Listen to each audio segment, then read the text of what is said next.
Araw po sa iyo, Ma'am Cheryl Laranzo. Ma'am Cheryl, unang-unang gagawin niyo po, ma'am, huwag niyo po kakalimutan, ma'am, mag-message sa ating FB page. Ito po, Ma'am Cheryl Laranzo, yung FB page natin. Dito niyo po kami, ma'am, makokontak po, ma'am, pag meron po kayong mga katanungan. Okay? Pag ma-receive niyo po ito, Ma'am Cheryl Laranzo, pa-PM po kami at pabigay po kami ng rate and review sa ating page, ma'am, at sa ating TikTok po, ma'am. Okay? So, unang-unang gagawin po natin, ma'am, magse-set up po tayo ng full diagram ng ating sewing machine sa wiring diagram niya po, ma'am, kung paano po natin gagamitin po, ma'am. Okay po, ma'am. So, ito po, Ma'am Cheryl, yung ating wire dito po, ma'am. Ayan, isasaksak natin dito sa gilid po, ma'am. Tapos, etong transformer natin, dito po natin isasaksak. At yung wire ng ating transformer, isasaksak natin sa regular outlet natin, ma'am. Okay? So, ito po yung button start at button stop. Then, ito naman po yung speed control, reverse at yung mga stitches na gusto natin. Kung ano po siya, ma'am. Ayan. Kailangan yung karayom natin, ma'am, nakataas po siya, ma'am. Ayan. Okay? So, ito po yung free natin, ma'am, bobbing at saka bobbing winder, needle at saka sinulid na dalawang klase.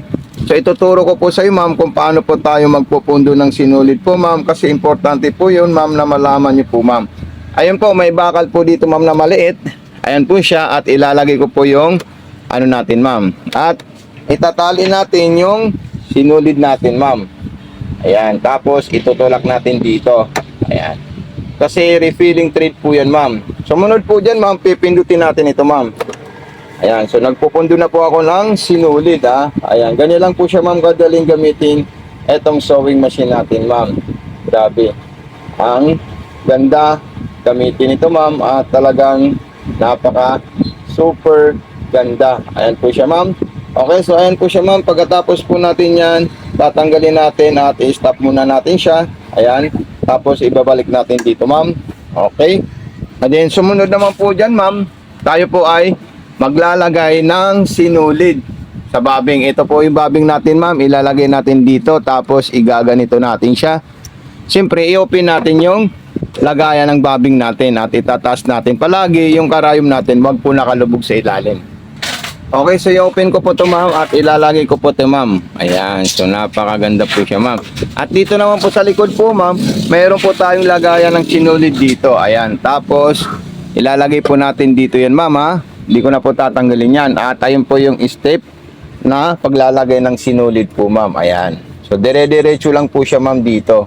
At hindi ko na po yan, ma'am, tatanggalin po, ma'am. Bakit po? Para mayroon po kayong thread guide sa paglalagay ng sinulid po, ma'am. Sumunod dito, dire-diretso po natin siya dito, ma'am. Ayan. Tapos, may hook po dito na lalabas pag ito inangat natin, ma'am. Ayan. Tapos, dire-diretso lang po dito, ma'am. Ayan, ganyan lang po siya, ma'am. Then ang procedure naman po ng pagkakabit ng sinulid, straight line papunta po sa likod. Okay? So ito po siya, ma'am. Ipapasok natin yan, ma'am, sa butas ng karayom. Palabas po sa likod. Galing dito sa harapan, palabas po dun, ma'am. Then pagkatapos natin ipasok yan, wag po natin kakalimutan iikutin ito, ma'am. Bababa po yung karayom, babaon po siya, kakainin niya po yung sinulid habang iniikot natin. So pag nakita natin silang dalawang sinulid, hilain natin yung sinulid ng galing sa karayom. At ilalabas natin silang dalawa sa likod. Ayan, ganyan lang po, ma'am, kadali ito gamitin, ma'am. Okay, tapos isasarado natin ito. Ayan. So maglalagay na po tayo, ma'am, ng tela para subukan natin yung mga design. Okay po, ma'am. So nandito na po tayo, ma'am, sa atin main selector sa ating unit. So ito po yung mga main selector po natin. Tatandaan po natin, ma'am, ito pong 1, 2, 3, puro po yan straight line. Mamimili lang po tayo kung gaano kalalayo ang tahi na gusto natin. Number 1, pang manipis po yan, ma'am. Okay, masyadong masinsin po siya.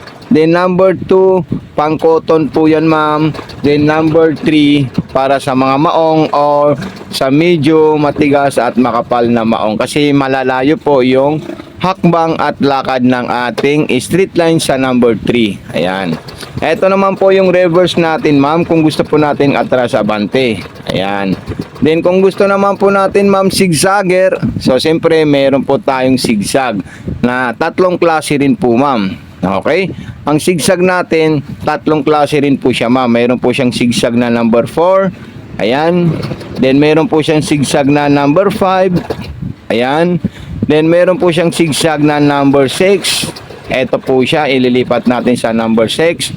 Ayan. At meron po siyang zigzag na number 7 kung tayo po ay gagawa ng masinsin na zigzag. Karamihan po ginagawa po nila itong number 7 para po yan sa pambartak or pangsarado sa mga punit na tela at ibang telang nagisi or tatahiin. Then meron po tayong scallop po, ma'am. Ito ay isa sa magandang design ng unit natin, scallop. Tapos meron po tayong mga stretchable na panahi pag ayaw tahihin ng straight line at saka zigzagger. So ito po yung dapat natin gamitin, ma'am, yung number 9 para sa mga pante, spandex, cotton spandex at mga underwear. Number 10 kasama na po yun sa spandex.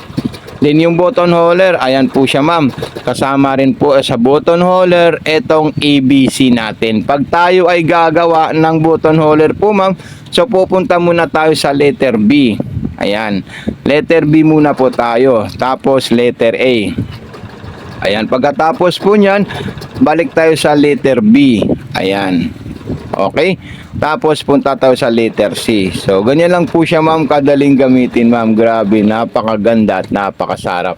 Okay? So, hanggang dito lang po, ma'am, kasi tapos na po yung kailangan natin gawin dito sa mga stitches design ng ating unit.